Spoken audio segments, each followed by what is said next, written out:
सूर्योदय से पहले रामू अपने खेत में मेहनत करता है। उसका हर कदम उसकी अथक समर्पण का प्रमाण है। जैसे ही भोर होती है, सूरज की पहली किरण रामू के चेहरे को नहला देती है, जो उसकी अटूट आशा को उजागर करती है। अथक धूप में सूखे खेत की फटी हुई धरती अंतहीन रूप से फैली हुई है और मैं निराशा में बैठा हूँ। मैं बैठा हूँ, पूरी तरह से निराश और बेसहारा महसूस कर रहा हूँ। बारिश नहीं हुई है और सरकार से कोई मदद नहीं मिलती है। मंद रोशनी में रामू का बच्चा एक पतली कंबल में लिपटा हुआ कांप रहा है, जबकि उसकी पत्नी उस पर नजर रख रही है। उसकी चिंता एक भारी उपस्थिति है। विरल घर उनके संघर्ष को दर्शाता है, जहाँ दवा एक विलासिता है और भूख एक निरंतर साथी।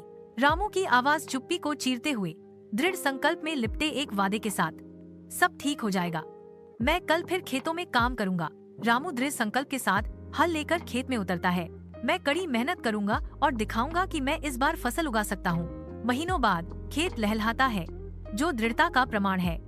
रामू फसल काटता है, उसका चेहरा खुशी से चमक रहा है। कृतज्ञता से उसका हृदय उमड़ पड़ता है, क्योंकि वह घोषणा करता है, उम्मीद बोने वाला कभी खाली हाथ नहीं लौटता। रामू अपने परिवार और ग्रामीणों के साथ फसल का जश्न मनाते हुए गांव जीवन से भर उठता है। उनकी खुशी उसकी कड़ी मेहनत को दर्शाती है। रामू की आवाज गूंजती है, लचीलापन का प्रतीक।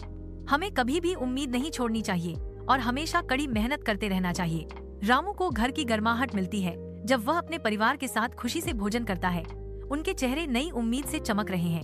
उनके बच्चे की हंसी कमरे में गूंजती है, स्वास्थ्य और खुशी की एक धुन जो हाल की चिंता की परछाइयों को धो देती है।